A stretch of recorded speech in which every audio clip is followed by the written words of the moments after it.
사도신앙으로 신앙 고백합니다. 나는 전능하신 아버지 하나님 천지의 창조주를 믿습니다. 나는 그의 유일하신 아들 우리 주 예수 그리스도를 믿습니다. 그는 성령으로 잉태되어 동정녀 마리아에게서 나시고 본디오 빌라도에게 고난을 받아 십자가에 못 박혀 죽으시고 장사된 지 사흘 만에 죽은 자 가운데서 다시 살아나셨으며 하늘에 오르시어 전능하신 아버지 하나님 우편에 앉아 계시다가 거기로부터 살아있는 자와 죽은 자를 심판하러 오십니다. 나는 성령을 믿으며 거룩한 공교회와 성도의 교제와 죄를 용서받는 것과 몸의 부활과 영생을 믿습니다. 아멘. 하나님의 말씀 누가복음 12장 49절부터 53절까지 49절에서 53절까지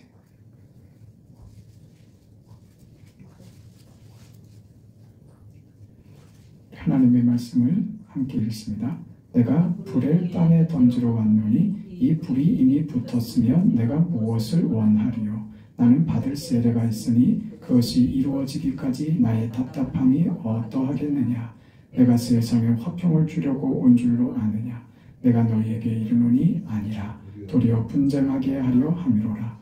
이후부터 한 집에 5사람이 있어 분쟁하되 셋이 둘과 둘이 셋과 하리니 아버지와 아들과 아들이 아버지와 어머니가 딸과 딸이 어머니와 시어머니가 며느리와 며느리가 시어머니와 분쟁하리라 하시니라. 아멘. 내가 땅에 불을 지르러 왔다. 예수님께서 땅에 불을 질러서 가족 간의 사이에서마저도 분쟁을 일으키게 하는 저들을 서로 간 적대적으로 뒤집는 일을 위해서 내가 세상에 왔다. 참 험한 말이기도 하고 너무 거칠고 너무 과격한 말씀입니다. 왜 이런 말씀을 하실까? 사실 언뜻 이 말씀은 이해하기가 참 어렵고 곤란합니다. 예수님께서 이 말씀을 하신 이유는 하나님 나라의 백성으로 사는 것과 세상에 속한 자로 사는 것, 그 차이입니다. 타협할 수 없는 분리, 타협할 수 없는 선택, 그것을 강조하는 말이 내가 땅에 불을 지르러 왔다고 하는 말씀이 됩니다. 오늘 그 본문의 말씀은 우리가 지금 12장에서 계속 보는 내용, 또 13장까지 연결되는 그 내용을 보면 누구에게 하시는 말씀인가? 41절에 베드로가 여짜오되 주께서 이 비유를 우리에게 하심이니까 모든 사람에게 하시는 겁니까? 라고 묻죠. 제자인 우리에게 해당되는 말씀입니까? 아니면 모든 사람에 대하여 하시는 말씀입니까? 이 질문을 하실 때 예수님께서 이렇게 대답하시죠. 지혜 있고 진실한 청지기가 되어 주인에게 그 집 종들을 맡아 때를 따라 양식을 나누어 줄 자가 누구냐? 제자들을 얘기하는 거죠. 특별한 사역자들을 얘기하는 것 같습니다. 22절에도 또 제자들에게 이르시되 하는 것으로 봐서 제자들에게 하시는 말씀이 분명합니다. 그런데 이 말씀이 오늘 읽은 우리 본문 54절에 또 무리에게 이르시되 이렇게 돼 있단 말입니다. 지나가는 아무개나 붙들고 하신 말씀이 아니라 이 무리는 예수님의 말씀을 듣고자 찾아 나선 무리들, 예수님에게 찾아온 무리들입니다. 어찌됐든 지금 예수님께서 하시는 이 비유의 말씀들은 어찌됐든 예수님께 관심을 가지고 가르침을 듣기 위해서 모여든 사람들입니다. 지금으로 얘기하자면 세상 사람들에 대한 비유가 아니고 세상에 속한 자들을 향한 비유의 말씀이 아니고 예수를 믿는 하나님의 자녀된 구원받은 자들을 향하여 주시는 말씀, 그렇게 얘기하시는 것이죠.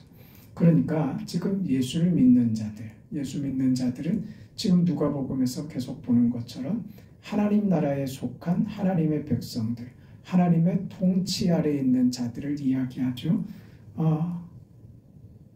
이 하나님 나라의 백성으로 사는 자는 세상에 속한 세상과 분리될 수밖에 없다.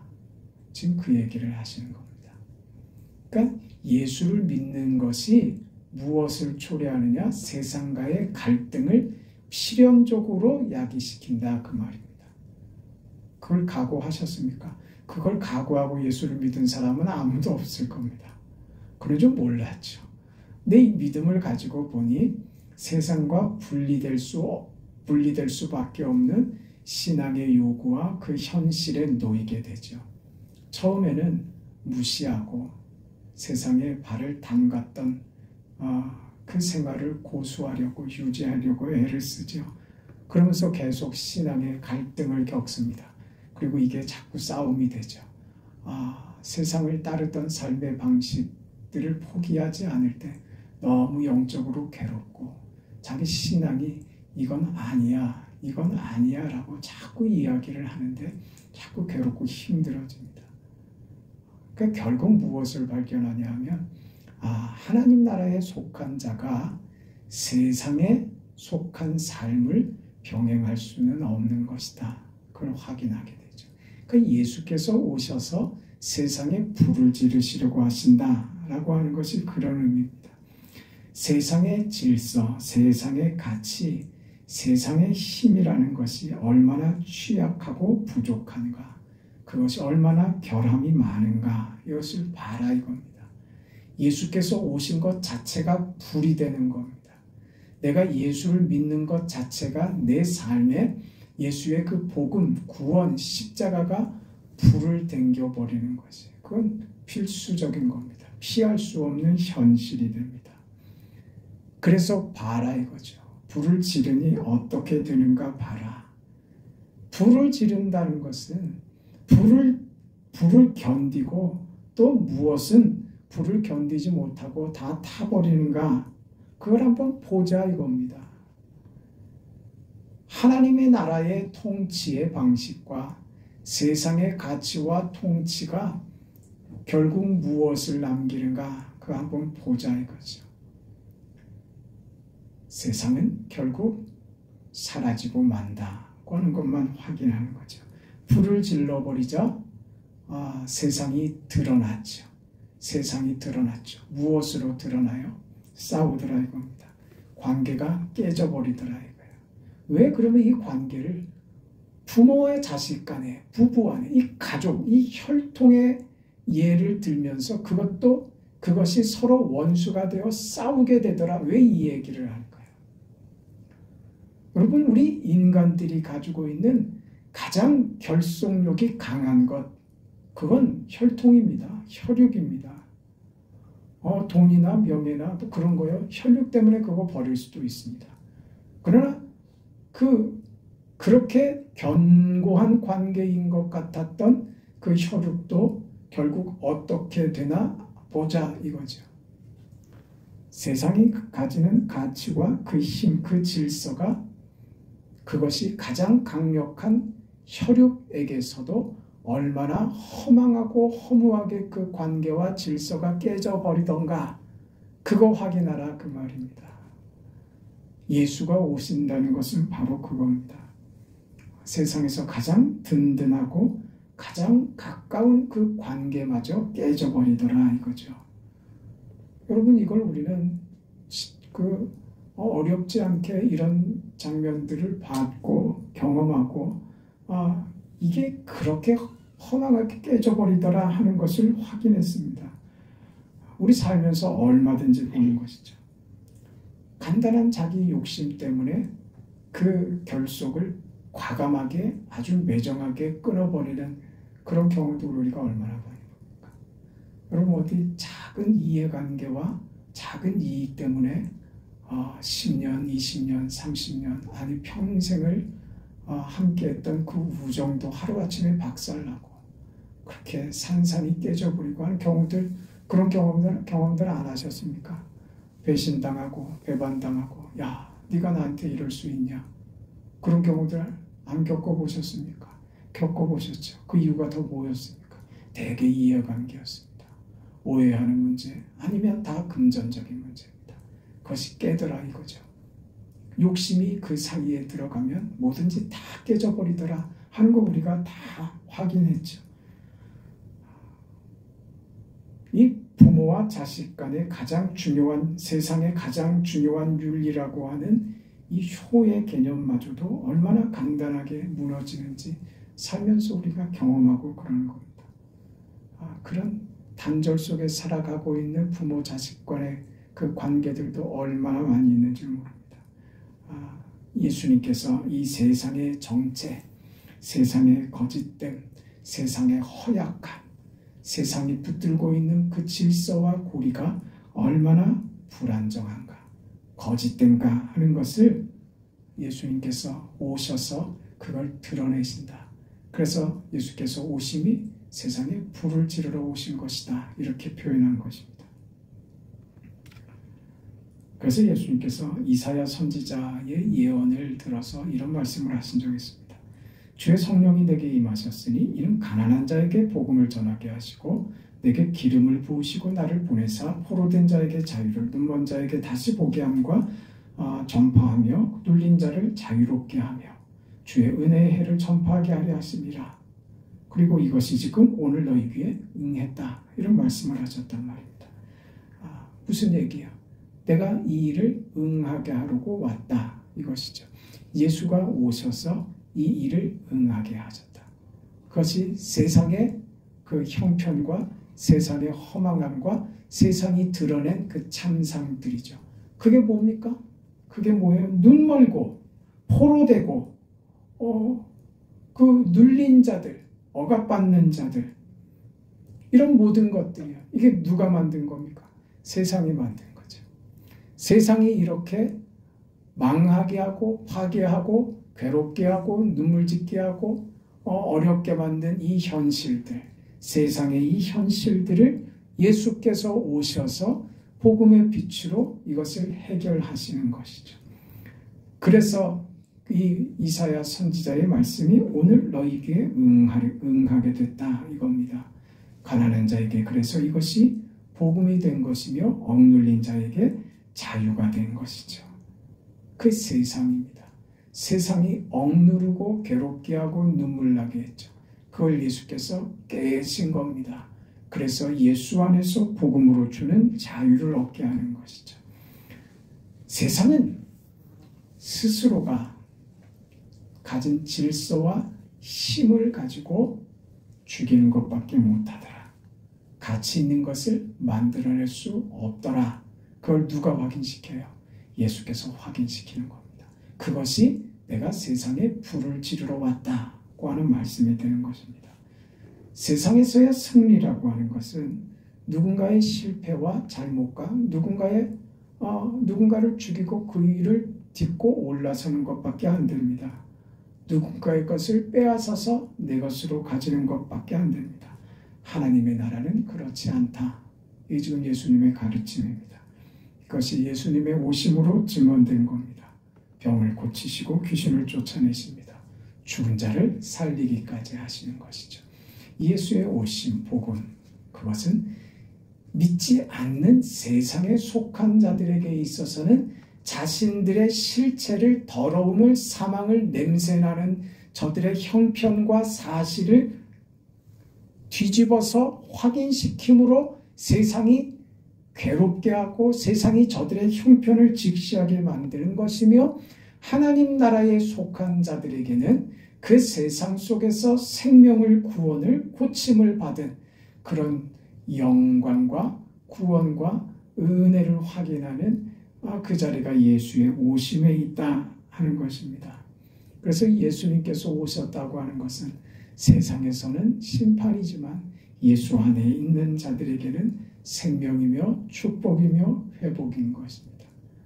왜 자꾸 그런데 겁을 내냐 이거죠. 겁낼 건 우리가 아닙니다. 여러분, 우리는 겁낼 필요가 없는 자들입니다. 그럼 저 세상에 있는 사람들은 겁을 낼까요? 겁을 안 내지. 무시하죠. 나중에 그러겠죠. 몰랐다고. 모르는 것이 가장 큰 죄입니다. 지금도 그 기회를 주시는 것이라고요. 하나님께서 우리 인생을 대하시는 하나님 나라의 통치의 방식은, 명심하세요, 은혜입니다. 하나님의 통치는 사랑으로 하시는 겁니다. 그 그것이 때로 우리에게 고통스럽게 다가올 수도 있고 우리를 어려움 속으로 하나님 왜 몰아넣으십니까? 하고 그렇게 생각될 때도 있을 겁니다. 그러나 그것이 사랑의 방식이라는 것을 놓치면 안 됩니다. 그 방식이 내게 가장 좋기 때문에 그렇게 하신다는 것을 놓치면 안 됩니다. 여러분, 우리 자라면서는 그런 생각 안 했습니까? 우리 엄마는 반드시 계모야. 우리 엄마는 계모야. 아니면 나를 이렇게 팰 수가 없어. 나를 이렇게 잡을 수가 없어. 내 친엄마면 나한테 이렇게 할 수가 없어. 우리 아빠는 내 친아빠가 아니야. 나는 처음에는 그 농담으로 하는 말인 줄 알았더니 지금 와서 생각해보니까 다리 밑에서 주워왔다는 말이 사실이야. 저럴 수는 없어. 그런 생각 안 해봤습니까?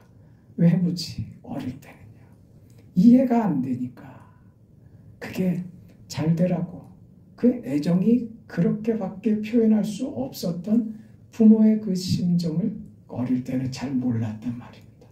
우리가 어떻게 우리의 지혜를 가지고 얄팍하고 미련한 우리가 어떻게 하나님의 그 통치의 방식과 하나님의 지식을 우리가 어떻게 다 이해하고 그걸 어떻게 다 우리가 받을 수가 있겠어요. 이해가 안 되더라도 하나님의 뜻 앞에 순종하겠습니다. 그 자리로 가는 거 그거 중요합니다. 사드락과 메삭과 아벳느고가 뭐라고 했어요? 그들의 신앙 그리 아니하실지라도. 신앙은 태도란 말입니다. 하나님이 우리에게 무슨 대단한 결과물을 내놓으라고 다그치시는 분이 아니라고요. 너 왜 성과가 없어? 이런 분 아니라고요. 네 속에 준 내가 너에게 허락한 그 은혜와 그 믿음이 너의 자랑이 되었으면 해. 나의 통치와 나의 간섭과 네 인생에 내가 개입하고 있다는 것이 너의 기쁨이 되었으면 좋겠단다. 이게 하나님의 마음이라고요. 하나님, 제가 지혜가 짧고 지식이 부족하고 제가 믿음이 아직 일천해서 하나님 앞에 큰 기쁨을 드리지는 못하지만 하나님 저에게 지혜를 믿음을 더해 주셔서 잘 순종하고 따라갈 수 있는 그런 축복의 인생 되게 해주세요. 예수께서 오심이 그 불을 지르신다는 것이 내 인생에 무슨 화가 되거나 나를 극심한 시험으로 몰아 나를 괴롭게 하는 문제가 아니라는 것쯤은 믿음으로 알게 해주세요. 그 이해로 가시길 바랍니다. 요즘 무슨 그 매스컴에서나 무슨 그 드라마나 영화나 그런 데서 그리는 것이 너무 반성경적이고 비성경적인 내용들이 너무 많아서 사실 그러니까 좋은 영화를 골라서 보는 것도 참 중요하고 그러니까 웬만하면 그렇지 않은 그 영상물에 대해서는 우리가 거리를 두는 것이 맞습니다. 마치 말이에요. 선과 악이 있는데 선과 악이 엎치락 뒤치락하며 싸우다가 세상 영화들은 다 그렇게 가잖아요. 선이 무슨 아주 큰 타격을 입고 망하고 죽기 일보 직전에 무슨 기적 같은 상황이 일어나서 반전이 돼서 결국은 선이 악을 이기더라. 다 그런 내용들 아니에요. 여러분, 선과 악의 개념으로 이게 서로 그 악이 상대적으로 더 커 보이고 강해 보이고 세 보이는데 선의 이 부드러움이 이게 이길 수 있을까 싶었는데 그래도 결국 권선징악이라고 선이 악을 이기더라. 이런 논리로 하나님과 사탄의 대결, 예수님과 사탄의 대결 이렇게 가면은 안 된단 말입니다. 어떻게 하나님과 피조물인 사탄이 이게 어떻게 상대가 되냐 이거예요. 하나님이 잠시 허용해 주고 있는 잠깐 동안의 허용 속에서 지금 날개를 치는 것이지. 하나님의 뜻 안에서 잠시 허용을 해 주시는 것이지. 어떻게 예수님과 사탄과의 예수님이 금식하고 난 이후에 사탄이 3번 예수님을 시험했다고 그걸 무슨 싸움처럼 얘기하냐 이거예요. 그건 상대가 되는 것 아니라고요. 오히려 하나님이 어떻게 하시는 거예요? 예수님께서 사탄에 대해서 사탄이 예수를 넘어뜨리려고 하는 그 시험과 공격을 오히려 예수께서 이루시려고 하는 구원의 방식을 설명하는 중요한 기회로 삼아 우리에게 교훈을 던져주더라 이거죠. 그러니까 전혀 우리 신앙에 두려워할 것은 없다 이 말입니다. 두려운 것은 사실은 내 자신밖에 없어요. 내 자신. 그러니까 자신을 위해서 하나님께 기도하세요. 믿음을 주세요. 이기게 해주세요. 믿음으로 순종하게 해주세요. 선하신 하나님, 좋으신 하나님께서 그런 우리의 기도에 반드시 응답하시는 사랑의 하나님이심을 믿습니다. 그렇게 사시죠. 주님께서 세상에 던지는 그 불은 세상에서는 무서운 시험이 되겠지만 오늘 우리에게는요. 우리를 정금같이 빛나게 하는 예수의 불이 되심이 오늘 우리에게는 밝은 광명과 이 세상을 이길 용기와 힘이 되는 것이죠. 예수께서 그러시니 넉넉히 이깁니다. 그 인생 살아가는 여러분의 생애가 되시기를 축복합니다. 자비하신 아버지여 은혜와 사랑을 감사드립니다. 예수께서 오늘 우리에게 주시는 이 복음의 귀한 말씀을, 이 비유의 말씀을 우리 마음에 잘 새기고 깊이 이해하고 받아들여서 이 세상 가운데 믿음으로 하나님의 영광을 기억하며 뜻을 이루어가는 거룩한 백성들, 거룩한 주의 사람들, 하나님 나라의 백성으로 하나님의 통치 가운데 살아가는 즐거움과 기쁨이 충만한 성도의 걸음 다 되도록 축복하여 주시옵소서. 예수님의 이름으로 기도합니다. 아멘. 하늘에 계신 우리 아버지여, 이름이 거룩히 여김을 받으시오며 나라가 임하시오며 뜻이 하늘에서 이루어진 것 같이 땅에서도 이루어지이다. 오늘 우리에게 일용할 양식을 주시옵고 우리가 우리에게 죄 지은 자를 사하여 준 것 같이 우리 죄를 사하여 주시옵고 우리를 시험에 들게 하지 마시옵고 다만 악에서 구하시옵소서. 나라와 권세와 영광이 아버지께 영원히 싸움나이다. 아멘.